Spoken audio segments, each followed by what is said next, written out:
Na, das ist ja unglaublich. Das ist immer so gewesen. Das hat so ausgeschaut. Ein original erhaltenes Zeughaus. Das ist ja auch das Besondere am Grazer Zeughaus, ja nicht nur die Größe seiner Sammlung, sondern dass es auch im originalen Ambiente in der historischen Aufstellung erhalten geblieben ist. Als solches ist es ja das größte Zeughaus der Welt mit noch immer 32.000 Objekten, die hier gelagert sind. Das größte Zeughaus der Welt? Das größte Zeughaus der Welt. Zeughäuser gab es ja in vielen Ländern, auch in der Habsburger Monarchie, aber unter Maria Theresia wurde die Armee zentralisiert in Wien. Es mussten alle Waffen nach Wien geliefert werden und nur in der Steiermark haben dann die Landstände dafür plädiert, dieses Zeughaus als Monument der Tapferkeit im Kampf gegen die Osmanen behalten zu dürfen. Und seitdem ist es eigentlich als historisches Monument erhalten. Jetzt ist es für mich natürlich sehr schwer, mir eine Waffe hier auszusuchen. Jetzt bitte zeigen Sie mir irgendeine spezielle Waffe, wo auch immer. Hier, aha, was ist das? Hier sehen Sie eine sogenannte Hakenbüchse, ein Doppelhaken oder Festungsgewehr oder Wallbüchse. Das ist so die schwerste Form des Gewehrs. Charakteristisch dafür ist dieser sogenannte Rückstoßhaken, der am Lauf angebracht war. Man hat das in den Schießscharten, bei den Schlössern konnte man das einlegen, man konnte es durch diesen Haken leichter manipulieren, aber er hat natürlich auch den Rückstoß dieses sehr schweren Gewehrs, das hat doch ein Gewicht zwischen 10 und 30 Kilogramm entsprechend abfedern. Der Rückschlag bei denen war richtig heftig. Der war richtig heftig. Hat man mit sowas halbwegs zielen können? War das ganz genau? Ja, es gab schon eine große Treffergenauigkeit. In einem schlauen Buch habe ich gelesen, dass es eine Unzahl von Redewendungen gibt, die irgendeinen Zusammenhang haben mit dem Zeughaus, mit Militär. Und ich habe jetzt eine Bitte, Sie sagen meine Redewendungen, ich werde versuchen zu erraten, worauf sie sich bezieht. Da können wir an dieser Stelle gleich fragen, abblitzen. Abblitzen, irgendwas mit dem Zündstein, mit der Zündung, oder? Knapp daneben, aber es wäre, wenn nur das Zündpulver explodiert, das gibt einen Blitz, aber sich der Schuss in der Waffe nicht löst. Gut. Dann ist man abgeblitzt. Das werden wir weiterführen noch. Das können wir noch weiterführen. Gut, dann gehen wir zur nächsten Waffe. Bei den gut geölten Geschützen entdecke ich diese etwas zu groß geratenen Kanonenkugeln aus Stein.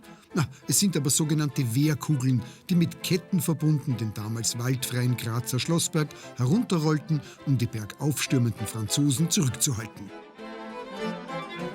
Hier haben wir einen großen Mörser. Es begegnet uns wieder der steirische Panther. Genau. Wurde also 1652 hier in Graz gegossen. Während es bei der Kanone ja darum ging, sozusagen eine gewisse Distanz zu überqueren, ging es beim Mörser darum, eine gewisse Höhe zu erreichen. Also wenn man in eine Festung hinauf geschossen hat oder über eine Befestigung drüber schießen musste, hat man einen Mörser verwendet. Das ist auch der Unterschied, das haben wir immer gefragt, zwischen Kanone und Mörser. Ist der Mörser mehr in die Höhe? Der hohe Winkel beim Mörser und die Kanone auf die Distanz. Ist das jetzt eine Mörserkugel? Das wäre eine Kugel, ja, die man hier losgeschickt hat. Einsetzen könnte. War nicht immer sehr zielgenau. Also es gab Beschießungen am Grazer Schlossberg. Als die Franzosen den Schlossberg belagert haben, haben sie über den Schlossberg herüber bis in die Herrengasse geschossen und auch einen Einschuss im Zeughaus verursacht. Der einzige Kriegsschaden, den das Zeughaus eigentlich jemals hier erlebt hat. Dieser Kriegsschaden wurde natürlich längst repariert, aber auch in Friedenszeiten hatte der fix angestellte Zeugwart samt seinen Gehilfen einiges zu tun, wie ich von Dr. Muchitsch erfahre. Die zumeist gelernten Tischler oder Uhrmacher kümmerten sich neben der Wartung und Instandhaltung des Depots auch um die Herstellung von Feuerwerkskörpern für festliche Anlässe.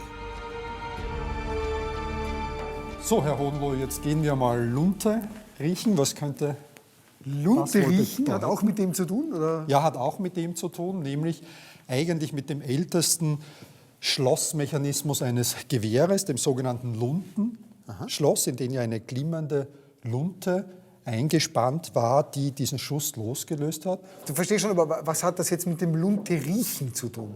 Also diese Lunte war im Bleizucker eingelegt und gab einen so beißenden Gestank ab, dass man sozusagen, wenn man irgendwo vorbeigegangen ist, bei einem Hinterhalt, dass man Lunte riechen konnte. Das heißt, man hat schon von Weitem gerochen, dass hier ein Luntenschlossgewehr im Einsatz sein muss. Interessant.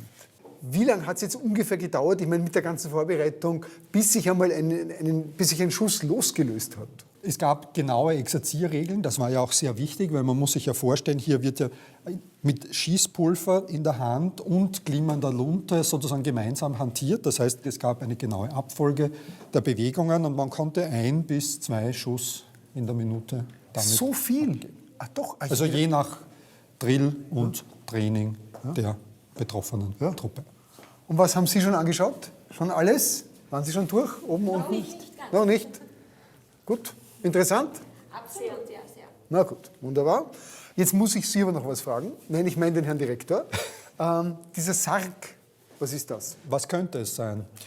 Also ich muss gestehen, ich habe nicht die geringste Ahnung. Vielleicht hat es irgendwas mit einem Gewicht zu tun oder so. Ja, mit Gewicht sind Sie schon sehr nahe. Es ist eine einarmige Balkenwaage, mit der man nach heutigem Maß bis zu 1,9 Tonnen abwiegen konnte, weil man ja beispielsweise die Geschütze nicht nach Anzahl, sondern nach Gewicht gekauft hat. Daher war es wichtig, sozusagen auch das Gewicht der Ware zu bestimmen. Sind Sie nicht recht stolz auf mich, dass ich da jetzt ungefähr das Ja, gemacht habe, oder? da sind Sie schon, Ganz da sind gut, schon oder? viele gescheitert Wirklich an auch? dieser Und Fragestellung. was ist das Holz? Das Holz ist sozusagen das Laufgewicht. Also, so genau konnte man das machen. Das ist ja unglaublich. Gut, haben wir wieder was dazugelernt.